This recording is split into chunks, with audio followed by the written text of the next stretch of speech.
Halo semuanya, kenalin, namaku Nafik Nur Anissa dari kelas 10 MIPA 6 SMA Negeri 3 Salatiga. Di video kali ini saya akan membahas hubungan setrika uap dengan fisika. Di planet hidup yang kita sebut bumi ini, terdapat banyak sekali peristiwa menarik yang terjadi. Peristiwa ini pun ada di sekitar kita, yang kita lihat atau lakukan atau alami secara teratur. Pada titik tertentu, keingintahuan Anda akan mendorong Anda untuk bertanya tentang apa yang terjadi, bagaimana itu bisa terjadi. Nah, memisahkan mukjizat, jawaban untuk semua pertanyaan ini adalah fisika. Faktanya, fisika mengatur kehidupan kita sehari-hari dengan cara atau lain cara. Contohnya adalah setrika uap.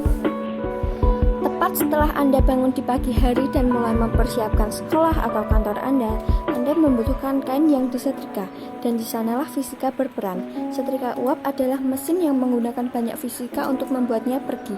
Prinsip utama fisika yang digunakan dalam setrika uap adalah panas.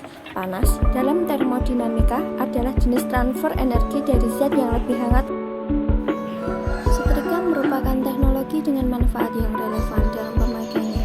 Maka dari itu, setrika uap pada era modern ini berkembang dengan pesat, dan hukum termodinamika mempunyai manfaat besar pada sistem operasi setrika uap, antara lain. Dengan hukum termodinamika, alat termostat minimalisir terjadinya kebakaran. Jika setrika memiliki suhu terlalu tinggi, maka bagian-bagian setrika yang mudah terbakar akan meleleh semacam kabel dan badan setrika yang rata-rata terbuat dari campuran plastik.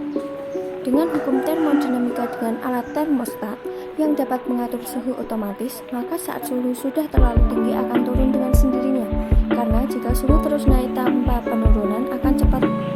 Dengan hukum termodinamika dengan alat termostat yang bisa diubah sewaktu-waktu dengan adanya tombol pengatur on-off suhu dapat menyesuaikan bahan pakaian yang akan disetrika, karena tidak semua bahan memerlukan suhu yang terlalu tinggi untuk memuluskan pakaian.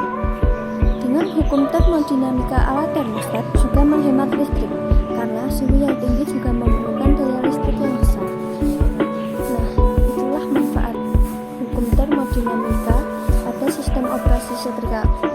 Berbeda dengan setrika biasa, plat setrika ini tidak hanya menghasilkan panas, platnya juga menghasilkan uap air sehingga panas yang dihasilkan menjadi rata. Untuk itu, setrika uap melakukan tugas lebih baik dan cepat dalam menghilangkan kerutan